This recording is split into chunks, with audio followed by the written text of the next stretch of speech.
work in healthcare as a nursing director, and one of my greatest challenges is trying to meet the demands of my job while making time for myself, my health, and my fitness.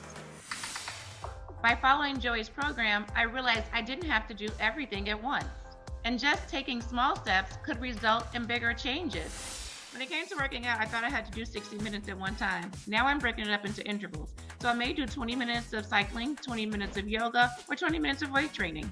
And I realized that investing in my health is investing in my future. I used to work out 3 to 4 times a week for about an hour and a half each session. Once I started learning Joey's techniques, I started to work smarter, not harder. I started training 2 times a week for 45 minutes, and I pushed my body just enough with weight training, and I've also prioritized my sleep so my workouts are way more efficient. I'm turning 50 in a few months, and I feel more confident and in the best shape of my life. And it took me just small, consistent steps to get there.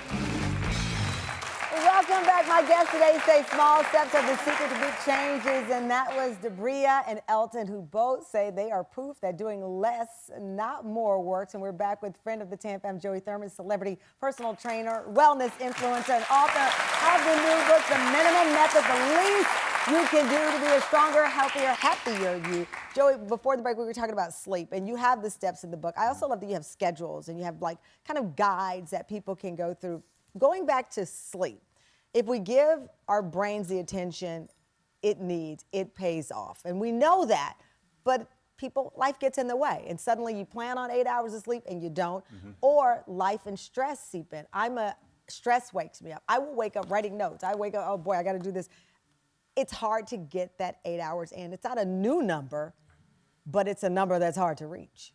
Yeah, I mean, sleep is incredibly important. Sometimes you're not gonna get it. And contextually based, we got to understand that. You have a new child, something like that, you're stressed out. Maybe you have a national TV show. Yeah, well, listen, we're halfway through January. Well, we're halfway through January. Guess what starts to come in? The Christmas bills, the holiday bills. That'll keep you up at night.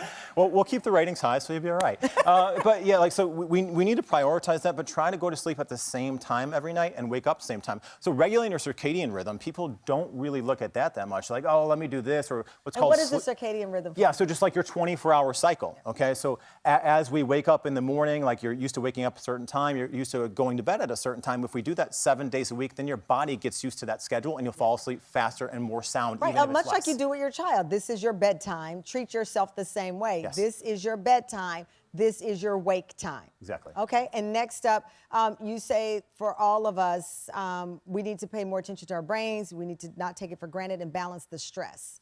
Yeah, so we're stressed out for lots of things. So you need to give yourself a little bit of grace. So, whether it's you're stressed out at work, something like that, you can write a worry diary, write down all of your worries. Maybe treat yourself the way you would treat a friend, because often we're much more kind to our friends I like the worry than diary, because that allows you to expel it, because it's not just living in your head. Yeah, just write it, be angry. Dr. Suvarma put a little quote in there from my book about that, but just be angry on paper, it's fine. Be angry, I like that. Yeah. Okay, next is something we do every second of our lives, and you say we don't pay attention to our breathing. What do we need to do changing our breathing? So we need to first of all breathe in through our nose, because we get more oxygen that way. Most people are like mouth breathers, which is not a good thing. So breathing in through the nose helps decrease viral load, more oxygen. So breathe in through the nose and breathe out slowly out of the mouth or nose, but a 1-to-2 ratio. That'll calm you down. So in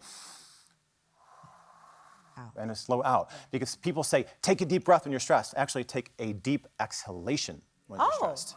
That's interesting, because we're trying to take a deep breath. You're saying exhale. How long do we do this breathing work? So 5 to 10 minutes a day, and you can do it while you're laying down, while you're at work, while you're walking outside, just in and out of your nose as much as possible. That slow exhalation will really calm you down. Rapid inhalations will rev you up. I have to say, you give great advice in all your books, but the breathing is something that I have to remain in front of mind for me, because it does recalibrate you. Yeah. When you're anxious, when you're anything, just stop and breathe in. I talk about my faith a lot, and it's like, be still, know that I am God.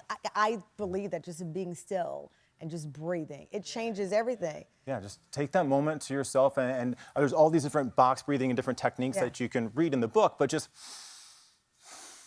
That's it. Deep breaths in through the belly, and then your chest expands, and you exhale very slowly. Right there, that's a game changer. You know, I also find when you take a deep breath, people get scared and they do what you say. Like, they think you're turning into an Incredible Hulk. Just stop and breathe and watch how the people around you react. They're like, okay, what do you need? What do you need?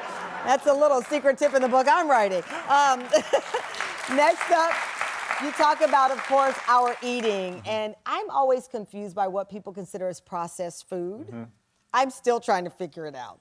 So, I mean, you can look at almost anything as processed. Anything is processed. But like your chips, your sodas, that highly, highly processed, palatable things that are not nutrient dense. Okay. So you want to stay away from that because that can mess with your gut microbiome and it'll make you crave more and more calories. So you're not actually getting those micronutrients, vitamins, and minerals from whole foods that you should be eating. And I notice a lot of wellness experts, and you being one of the top ones, really are focusing in on gut health. That's in the zeitgeist right now. People are constantly talking about gut health. Yeah. So, I mean, gut health is one, it starts in your mind too, because if we're stressed out, we don't produce enough digestive enzymes. So having enough fiber, that'll feed probiotics, and just having those whole foods will make you feel so much fuller, and de-stressing also affects your gut health. Yeah. Okay, so think about that and do these things that are in the book and the mindful eating, and just taking the moment for yourself, praying before your meal, smelling your food, saying thank you for this. That'll increase digestive enzymes. Looking at your food. Do you know how many times we are so busy, the food gets in front of us, we don't even really look at it. Yeah. You just go. Just, slow it down, be thankful for it, pray, whatever you need to do, smell it, digestive enzymes, chew it so it's the consistency of a baby food, and swallow it and enjoy it. Now I'm late, and I've said, why is Joey got me slowing down? But it's true, right? You got to not be afraid of the clock and all of those things. We have, though, been conditioned to believe that if you don't crush it, right? If you don't crush it in workouts, if you don't keep to exactly everything that you plan, that you have failed. Yeah, you haven't failed. You got movement in, you got exercise in. So the best thing that you can do is 150 minutes of movement in a week. So think about 3 10-minute walks after your meals. So Sesame Street math right there, 5 days a week, that's 150 minutes of exercise. Walk backwards outside, do it in the cold, you'll burn more calories. It's very simple when we break it down for these minimum efforts. So we don't have to be in doing the core challenge that we saw you do. Well, that was just me. And look, that was for social media, right? It was aspirational. Yeah. But for most people, no, stress yourself 20 to 30% of the times, whether that's something you're not doing, whether it's running up a hill or some bicep curls, experience a little bit of burn, if you will. But for the most part, just do these things that are going to get you moving, more active. And if you want to look like a bodybuilder, that's completely different. But that's not what this book is for. Right. This is not what it's for. And that's not what I'm here for. No. Sorry. I love it. I love it. Our plan aligned. I love it. Listen, Joey's always amazing, and you can get his new book. It's called The Minimum Method, the least you can do to be a stronger, healthier, happier, which is important, you, online or at bookstores near you. And everyone in our audience is going home with a little love from Joey, because you're getting a copy of The Minimum Method. This is great. I love it. Thank you, Joey. You're always amazing.